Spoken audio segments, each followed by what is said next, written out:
अमरावतीतील मौजा जेवड येथील श्रीकृष्ण मंदिरालगतच्या अनधिकृत अतिक्रमणावर महानगरपालिका प्रशासनाने कारवाईचा इशारा दिलाय।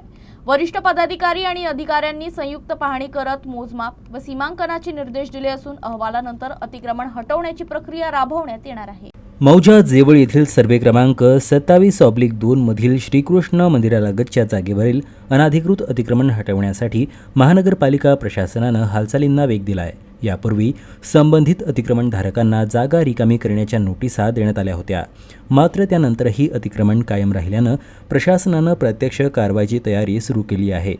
महापौर श्रीचंद तेजवाणी यांच्या उपस्थितीत महानगरपालिका आयुक्त वर्षा लड्डा, गटनेते डॉक्टर राजेंद्र तायडे, नगरसेविका सुमती ढोके, नगरसेवक संजय गव्हाणे आणि संबंधित अधिकाऱ्यांनी घटनास्थळी संयुक्त पाहणी केली।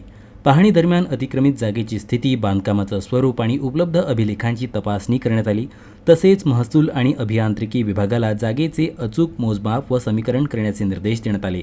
समीकरणांचा अहवाल प्राप्त झाल्यानंतर नियमानुसार अतिक्रमण हटवण्याची कारवाई तातडीनं करण्यात येणार असल्याचं प्रशासनानं स्पष्ट केलं।